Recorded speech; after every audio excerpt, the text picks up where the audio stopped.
Kemarin setelah cerita tespek positif, mau ngapain, ya kan? USG.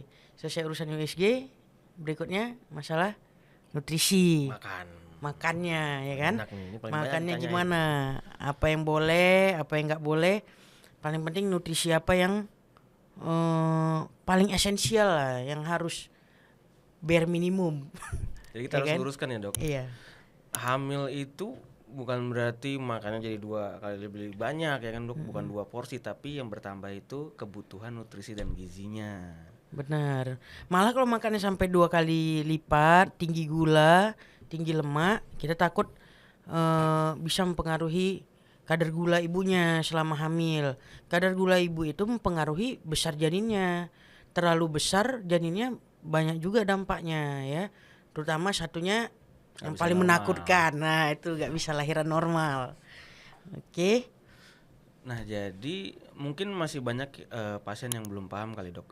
Kalau misalkan makan itu bukan pengaruhnya tuh nggak cuma hanya dengan penambahan berat badan bayi ya kan dok.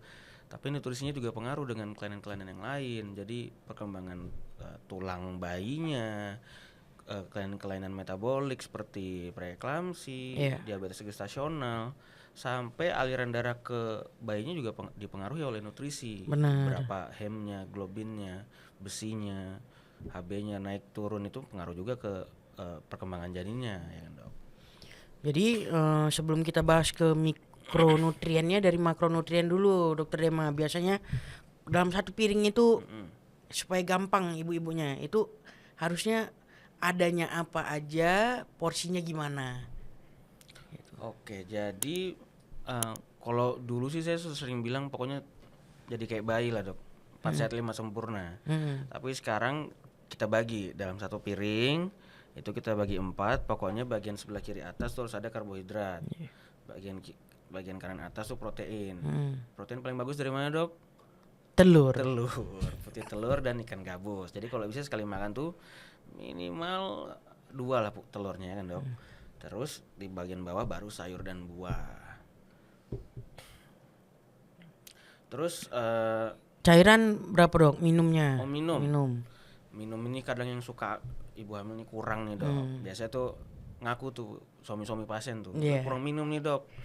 Jadi air itu minimal pada trimester pertama 2,5 liter per hari. Trimester 2, 3 minimal 3 liter per 3 hari. liter ya. Itu pun minimal. Kalau bisa ya lebih. Biar apa? Biar ketubannya bagus. Biar hidrasi hariannya juga tercukupi, ya, dok. Jadi setiap praktek itu harus kita ingatkan terus. Udah makan telur nggak bu? Udah makan ini nggak bu? Udah minum 3 liter nggak bu? Nah biasanya ibunya bilang iya, tapi suaminya senyum di belakang. Senyum. Berarti nggak bener gitu. Mana ada dok. Iya, reaksi suami menunjukkan kejujuran ya. Jadi kadang di poli itu jadi suka jadi ajang pengaduan suami ya dok. Iya. Tapi ada juga sih nanti istrinya bilang, dok kasih tahu dong jangan buat saya stres. Betul, Gitu, betul. ada ajang Ya, tapi memang pengaduan pengaruh sih, juga. dok, ya kan? Pengaruh kan stres itu kan pengaruh karena hormonal. Iya, Jadi pengaruh kalau misalkan kita nangis, bayinya nangis juga. benar. Oke, kita balik ke Oke, topik balik. makanan. Jadi in contrary atau sebaliknya, hamil tuh bukan juga diet ketat harus di strict, makanannya harus diatur, nggak Iya. juga. Soalnya kalau BMI atau masa indeks tubuhnya terlalu rendah juga nggak bagus. Jadi peningkatan berat badan pada hamil juga diatur kan dok. Iya. Ada yang body mass index, body mass Mass index index. normal biasanya 11 sampai 16 kilo perkembangannya sepanjang kehamilan. Terus kalau misalkan yang agak overweight 7 sampai 11. Kalau misalkan di atas itu lebih kurang lagi. Terus saya juga udah buat catatan nih dok, biasanya kalau ke pasien nih. Iya. Kan kadang suka bingung kita, pasien tuh nanya harus makan apa aja dok. Kita bilang karbohidrat, protein, apa aja dok. Iya. Nah jadi mulai dari kemarin itu saya udah catet nih komponennya, sumber-sumbernya, biar pasien tuh nggak ngawang-ngawang lagi. Jadi pertama nih karbohidrat tuh secukupnya aja. Fungsinya tuh biasa untuk sumber energi Iya. atau tenaga ibu lah selama hamil tuh. Ya seperti pada umumnya nasi merah, kentang, ubi, jagung, oatmeal, roti gandum tuh masih boleh. Ini dokter buat yang versi mudah didapat Versi di Indonesia mudah ya. didapat, betul. Jadi pasien nggak pusing kalau kita bilang Chia seed. chia seed itu pasti kan susah. Iya. Kemudian protein sebagai uh, komponen atau bahan yang membangun dari organ-organ bayi itu sendiri, plasenta, ketuban, dinding rahim, tali pusat, semuanya perkembangannya dari protein ini. Pertama contohnya yang kita bilang tadi telur, tapi matang ya Bu, nggak ada telur-telur setengah matang. Terus kemudian daging-dagingan seperti ayam. Kalau ikan paling bagus tuh ada di ikan gabus sama ikan gembung, Dok. Kemudian daging merah. Untuk ekstranya juga seperti di tahu, tempe, kacang hijau juga proteinnya tinggi. Kemudian lemak. Lemaknya ada lemak sehat, lemak jahat. Lemak jahatnya tuh sebenarnya di kuning telur ada juga, makanya biasanya yang 2 telur tadi, kalau bisa yang satunya nggak usah pakai kuningnya, Dok. Kemudian, lemak sehat ini jadi mendukung perkembangan saraf dan penyerapan dari vitamin-vitamin yang kita kasih. Seperti ikan rendah merkuri, kayak ikan danau, ikan air tawar. Kemudian alpukat, kacang-kacangan, atau kalau bisa dapat canola lah secukupnya. Makanya saya juga suka saranin selain makanan besar tadi, kalau bisa cemilannya ada juga yang kacang-kacangan. Tapi jangan yang di coating sama sugar sama gula. Yang dekat soalnya sekarang kacang-kacangan yang dijual itu kan dilapisin gula biar manis ya kan. Ada juga yang lapiskan coklat. Betul, itu sama aja berarti. Kemudian sayur dan buah, fungsinya ya sebagai penambah suplemen, serat, vitamin, mineral dan lain-lain lah. Contohnya bayam, kangkung, wortel, brokoli, pepaya, pisang itu bagus. Apalagi jeruk itu kayak akan vitamin C, dia bisa menaikkan HB juga. Sama seperti jambu guava tuh, tahu nggak Dok, yang kulitnya hijau, dalamnya pink. Ya. Apa bahasa Indonesianya Dok? Guava itu jambu aja kita sebutnya. Jambu ya. Kemudian cairan, itu juga kita udah bilang tadi 3 liter per hari. Di air putih, sup, bebas lah, asal jangan kebanyakan Coca-Cola ya Dok. Iya, itu tinggi gula ya. Betul. Saya minum 3 liter kok Dok, kopi ya sama aja bohong. Soalnya kopi itu juga mengandung tanin sama kafein ya kan Dok, yang mengganggu juga kan Dok. Iya, bisa mengganggu penyerapan asam folat juga. Betul. Apa aja Dok yang harus diperhatikan? Satu lagi sekarang mengedukasi pasien nggak ngurangi kopi aja sekarang Dok. Satu lagi kurangi matcha. Oh iya, matcha. Karena di matcha ada kafein juga. Bukan kurangi, batasi ada kafein. Soalnya ada penelitian terbaru, matcha juga bisa membatasi asupan asam folat yang kita kasih. Jadi percuma Dok kita kasih asam folat, kita kasih penambah darah, tapi ibunya minum kopi terus tiap hari. Jadi kan sama aja nggak masuk. Mengurangi penyerapannya rugi. Betul. Oke. Jadi masalah protein tadi ya Dok, tadi dokter udah jelaskan juga bahwa protein itu emang fondasi lah ya, bahan bangunan utama atau fondasi dari kehamilan. Tadi termasuk untuk hormon, enzim, pembentukan plasenta untuk janinnya dan lain-lain ya kan. Nah, cuman banyak ibu hamil ini selalu ngomong gini, gimana ya Dok caranya supaya janin saya tuh sesuai tapi sayanya nggak gede-gede amat gitu. Iya, jadi memang proteinnya harus cukup kan Dok. Soalnya percuma juga ibunya udah makan banyak tapi isinya nasi ditambah mie goreng. Jadi kenyang berenergi tapi proteinnya nggak ada. Jadi perkembangan janinnya juga nggak begitu bagus. Nah jadi ini Dok, kadang-kadang masalah protein ini PT di gym itu lebih ngerti, kadang-kadang dapat infonya dari mereka gitu kan. Jadi makannya itu kita utamakan makan proteinnya dulu, karena proteinnya itu banyak ini kan menyebabkan kenyang lebih lama. Betul. Ya usahakan makan protein dulu, baru makan yang pingin-pingin, supaya makan yang kita ingin aja itu, yang nutrisinya mungkin sebenarnya nggak banyak-banyak gitu, tetap bisa terpenuhi tapi dengan porsi yang terbatas, kan kita udah kenyang dibuat protein. Jadi kok makan protein banyak itu, makanya disuruh makan protein di awal karena kenyangnya panjang sifatnya. Jadi kita craving makanan itu berkurang makanan yang nggak penting lah tentunya kan. Jadi yang kita lihat tinggi protein itu ya tadi dari putih telur yang dokter Dema sebutkan, sama yang non hewan itu tahu, tempe ya kan, edamame. Nah silahkan lah dicemilin tuh edamame itu, apa namanya edamame itu. Edamame aja dok. Kacang Ada bahasa Indonesianya ada. dok. Kacang Jepang kali dok. Iya kali ya. Kemudian yogurt. Yogurt boleh tuh dok. Boleh, yogurt tuh tinggi protein gitu. Soalnya kadang pas ini kalau kita larang ya dok, dia jadi bete. Dok craving ini boleh nggak, craving ini boleh nggak? Kita bilang nggak boleh, nanti dia marah. Iya. Nanti nggak datang lagi. Iya. Jadi saya selalu bilang boleh, tapi belakangan. Yang bergizinya dulu masuk, yang kita udah jelaskan tadi dulu masuk, udah gitu tercukupi semua, barulah boleh cemilan-cemilan cravingnya kan. Padahal biar keburu kenyang ya kan. Dok? Iya.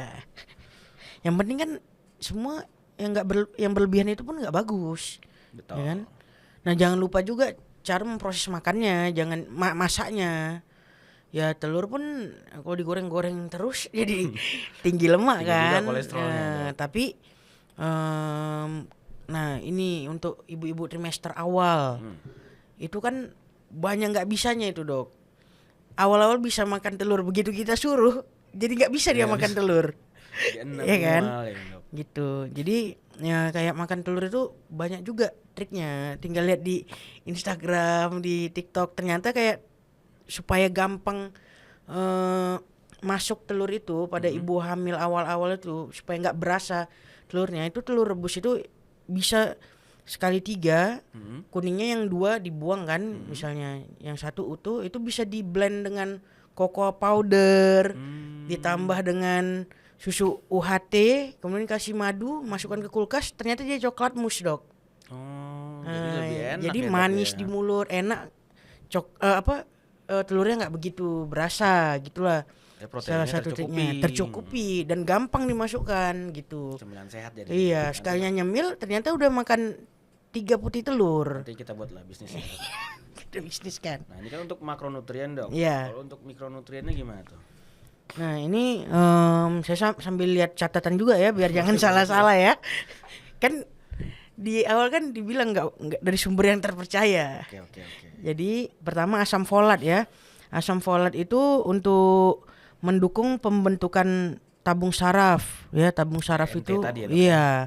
Nah pada awal kehamilan ya. Jadi dari rekomendasi internasionalnya itu merekomendasikan 400 mikrogram per hari ya.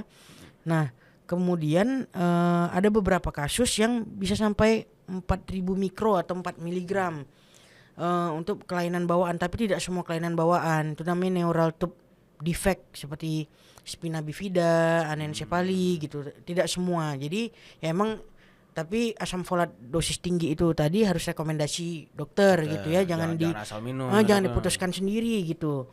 Kemudian zat besi ya, zat besi itu membentuk hemoglobin ya. Kalau hemoglobin itu ya komponen darah yang menentukan anemia atau enggaknya gitu ya. Jadi emang ibu hamil itu HB-nya cenderung bisa turun ya. Makanya harus dikasih zat besi. Ini selain dari suplemen kan udah tahu ada dari suplemen itu bisa dari daging, dari ayam, ikan, telur. Tetap protein itu tetap penyumbang juga, pembentuk dari zat besi juga gitu ya. Nah tetap iron folik selama hamil itu sangat direkomendasikan ya. Jadi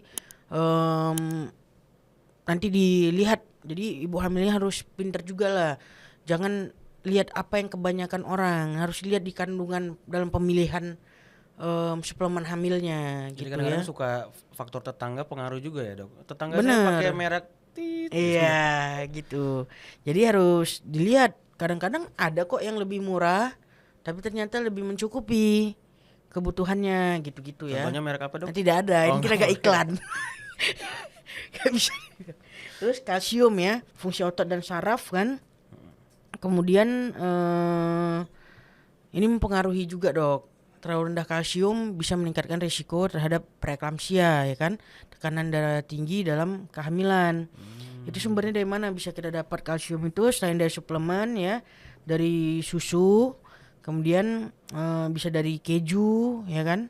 Kemudian untuk vitamin D, nah itu dia membantu metabolisme dari kalsiumnya tadi, tulang, otot dan kesehatan ibu. Makanya vitamin D ini emang saling support dia dengan kalsium. Vitamin D ini bisa dapat dari suplemen juga, ya kan. Kemudian satu lagi paparan matahari, ya.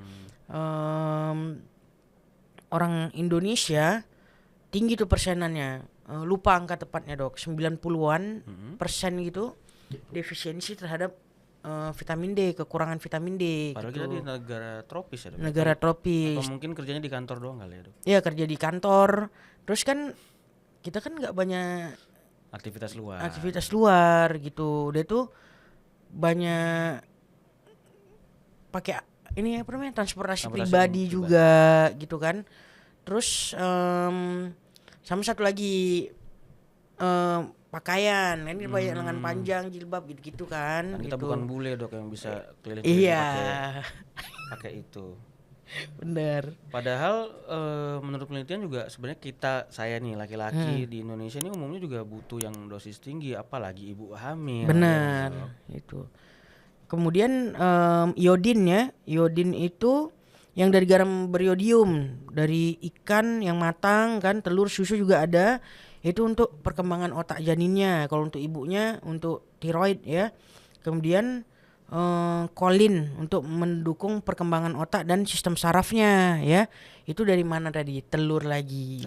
Ya kan? Jadi telur itu emang esensial ya dok untuk kehamilan ini. Ayam, ikan, daging, kacang-kacangan bisa juga ya. Terus ibu hamil itu ya itu tadi yang pertanyaan tadi, nggak mau cukup untuk bayi tapi saya nggak mau terlalu gede gitu. Salah satunya sumber protein selain telur tadi dada ayam tanpa kulit. Aduh, itu. Tapi sekarang udah banyak kok dok ya yang bisa diolah jadi enak dengan kandungan protein yang tetap banyak kan. Kalau dulu mungkin kita makan dada ayam itu kan enak ya. Iya. Sekarang kan udah banyak olahan. Sekarang banyak. Apalagi ditambah dengan adanya air fryer gitu-gitu kan. betul. Intinya mau masak di pan juga bisa tapi sedikit minyak ya kan. Diganti dengan extra virgin olive oil. Nah tadi kan dokter bahas ikan tuh dok. Nah ini banyak pasien yang nanya nih dok, ikan kan apalagi airnya kita nggak tahu dia mancingnya di mana, banyak yang mengandung merkuri dan bahan-bahan berbahaya lainnya. Di kangkung kan banyak mengandung logam tuh. Gimana dok? Gimana cara baiknya mengkonsumsi ikan itu agar dapat nutrien yang pas gitu? Nah jadi kan kalau kita harus ada makan 8 sampai 12 ons seafood per minggu ya, tentunya yang rendah merkuri. Apa-apanya dok yang rendah merkuri? Rendah merkuri ya, ikan-ikan danau kayaknya dok ya, seperti ikan mujair, terus sarden, iya. lele walaupun kotor gitu tapi sebenarnya sehat ya dok ya. Kan nggak semua kotor. Oh iya. Kalau di apa namanya ternak apa yang bagus kan nggak kotor. Iya betul. Ya kan kita nggak tahu juga sumber dari mana ya. Iya. Intinya asal tahu dia bagus boleh dikonsumsi ya dok ya. Terus udang juga bagus kan dok. Yang sama mateng ya. Ikan kecil ikan belanak, ikan yang kecil-kecil itulah ada pokoknya. Iya. Pokoknya tapi satu syaratnya harus mateng. Nggak boleh yang mentah. Jadi sushi nggak boleh ya mamanya. Ya nanti sushi ini pun ibu-ibu ini ada aja alasannya, tapi mateng kok dok. Tapi lihat dulu kalau yang di torch luarnya mateng, dalamnya kan enggak kan. Betul. Banyak sushi yang di torch dari atas gitu. Padahal belakangnya masih mentah ya. Iya. Memang enak sih. Tapi tahanlah dulu 9 bulan ya kan dok. Benar. Apa aja dok makanan yang harus dihindari atau dibatasi? Nah saya juga udah buat catatannya nih. Yang pertama dan yang paling utama tadi yang kita udah bilang, yang mentah, yang cara masaknya nggak bener lah pokoknya. Hindari telur setengah mateng, sushi, terus pokoknya seafood yang cara olahnya itu nggak dimasak dengan sempurna kan banyak dok tuh kan. Terus kemudian yang grill ya kalau kita tahu dia matang sempurna sih boleh. Iya. Tapi kan kita nggak ada yang tahu kan dok. Benar. Jadi sebaiknya dihindari. Iya. Oke. Kemudian susu atau keju tadi yang tidak terpasteurisasi. Jadi yang tadi disebutkan dokter tuh asal dia Yang terpasteurisasi dengan baik. pasteurisasi. Betul, pasteurisasi. Iya betul. Hindari karena resiko Hindari yang infeksinya. tidak kan, tidak berpasteurisasi. Betul. Karena risiko infeksinya tinggi dok, seperti listeria, ya kan. Kemudian ikan tadi udah kita bahas, yang tinggi merkuri itu seperti ikan hiu, swordfish itu kan itu di kampung saya banyak tuh dijual ikan hiu. Oh kan ikan hiu. Hiu yang kecil yang dipotong itu. Oh iya. Jadi di daerah-daerah tuh kadang di pesisir pantai masih banyak hiu kecil yang dikonsumsi, itu nggak boleh. Kemudian king mackerel atau ikan sarden yang besar-besar. Kalau tadi yang saya bilang tuh yang kecil-kecil yang boleh dok, karena dia biasanya diternak di dalam kan, bukan ditangkap di laut. Gitu. Kemudian alkohol hindari. Ini kayaknya kita kan nggak minum ya dok. Iya. Nah, bahkan untuk manusia kita juga sebenarnya berbahaya, apalagi untuk ibu hamil. Iya. Jadi dihindari yang total. nggak hamil aja pun nggak boleh. Betul. Iya kan? Jadi CDC itu menyatakan tidak ada jumlah alkohol sama sekali yang ditoleransi boleh masuk ke dalam tubuh ibu hamil. Terus kemudian kafein itu banyak macamnya ya, dari kopi, dari teh, dari matcha. Jadi maksimal itu 200 sampai 300 gram per hari kopinya tuh. Nah, terus suka nanya, terus kalau yang herbal gimana dok? Jadi jamu herbal itu kita nggak tahu pasti kandungannya apa. Iya.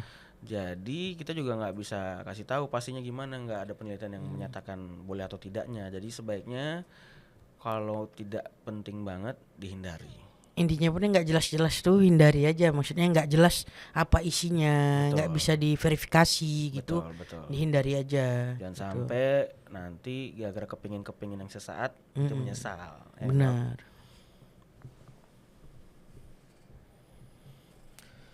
Nah, tadi kan kita udah sebutin dok semua makronutrien, mikronutrien. Kalau kita compactkan lagi jadi harian tuh gimana dok? Oke, jadi ini ya, ini contoh ya, nanti mungkin bisa divariasikan gitu ya. Jadi kalau pagi itu bisa nasi dengan porsi kecil aja atau roti gandum ya, dengan telur matang 1 sampai 2 butir, buah dan air putih ya. Matang ya. Matang. Nah, terus satu lagi dok, ibu hamil ini dia cepet pengosongan lambungnya cepat, penuhnya juga cepat gitu. Jadi kalau saya selalu sarankan makannya dikit-dikit tapi sering ya kan. Nah jadi nggak harus paksa 1 porsi. Kalau bisa 1 porsi ya udah, tapi kalau seandainya lagi nggak bisa ya 2 suap dulu nggak apa-apa, diulangi lagi tiap 2 jam makan lagi, asal jangan cuma 2 suap nanti makannya cuma 3 kali sehari, nanti kurang untuk ibunya, kurang juga untuk janinnya gitu ya. Kemudian setelah itu snack pagi ya, setelah makan pagi snack paginya itu bisa susu atau yogurt yang berpasteurisasi atau buah-buah potong gitu ya. Kemudian siang nasi secukupnya, terus ikan yang sudah dokter Dema sebutkan yang mana yang baik tadi, ayam dengan tempe atau tahu, terus sayur bening, buah gitu ya. Secukupnya tuh berapa centong dok? Soalnya saya 5 centong cukup. Secukupnya berapa ya dok? 1-2 cukup kali ya. 1-2 ya. Berapa tadi dong dokter bilang porsi Seperempat piring? Seperempat piring. Nah itu berarti jadi patokan ya. Betul. Kemudian snack sore itu boleh kacang-kacangan dok, kacang almond gitu ya. Kemudian telur rebus gitu-gitu, roti gandum dengan selai kacang yang tipis aja, gitu ya. Kemudian malamnya ya itulah boleh dipilih nasi atau kentang atau ubi. Kembali lagi lauknya ya ayam, ikan, tahu. Nah itu tadi dok, jangan nanti udah merasa makan telur nggak makan lagi protein hewannya. Ya kan? Jadi tetap harus ada protein hewannya, boleh digilir-gilir gitu ya. Dan nggak perlu mahal kan dok? Nggak perlu. Sehari-hari juga terpenuhi kan? Bener, nggak harus salmon, chia seed, makanan impor tadi kan. Tadi yang udah di dokter Dema jelaskan, yang udah buat catatannya tadi ya, yang paling gampang dan mudah didapat. Betul. Gitu, dan tidak mahal juga gitu ya. Jadi banyak pilihannya. Iya. Asal terjamin kehigienisannya. Benar. Nah, jadi kesimpulannya mungkin nutrisi ibu hamil tuh bukan tentang berapa banyaknya kenyang Benar. atau tidaknya, tapi tercukupi atau tidak gitu. Iya. Jadi fokusnya cukuplah nutrien-nutrien yang tadi ya. Nah, untuk yang mikronutrien itu emang menurut saya direkomendasikan lah untuk dibantu dengan suplemen gitu ya. Karena dari bahan makanan itu kita bisa prediksikan berapa, tapi nggak dapat takaran yang pastinya gitu kan. Porsi ibu-ibunya makan juga kita nggak tahu sesuai takarannya gimana gitu ya. Betul. Jadi untuk kehamilan ini tetap butuh suplemen gitu ya. Apa ya suplemennya, Dok? Asam folat, Tadi asam iron 800 ya. 400 sampai 800. 800. Iron, zat besi. Tapi ibu-ibu biasanya bilang tablet tambah darah. Kemudian vitamin D, kalsium itu paling esensial ya. Nanti Vitamin D-nya iya. 5.000 kalau bisa ya. Iya. Nah, terus nanti ada yang tambahan magnesium dan lain-lain, tapi yang itu paling esensial. Terus ada juga nanti yang versi yang udah compact, di dalam satu tablet tuh ada macam-macam, tapi ada juga dia tetap harus lihat lah suplemen hamilnya. Komposisi Cukup nggak belakangnya komposisinya? Kalau perlu harus ada tambahan khusus lagi, ditambahkan khusus suatu zatnya, misalnya vitamin D butuh ditambah khusus tablet tersendiri gitu ya. Jadi kembali ke komposisinya. Pokoknya gitu. intinya semuanya konsultasikan sama dokter kandungannya. Iya. Dok. Terus itu makronutrien, mikronutrien, terus untuk pantangannya tadi saya simpulkan lagi, pokoknya harus pertama yang bersih, higienis, kemudian yang matang, Iya. ya, Dok. Terus sama terkontrol semuanya. Kalau misalkan kopi ya 200 sampai 300 gram, gula maksimal 30 gram, kalau minum susu ya terpasteurisasi. Pokoknya semua boleh asal terkontrol. Benar. Sama jangan sembarangan, lihat komposisinya sekali lagi. Benar. Gitu.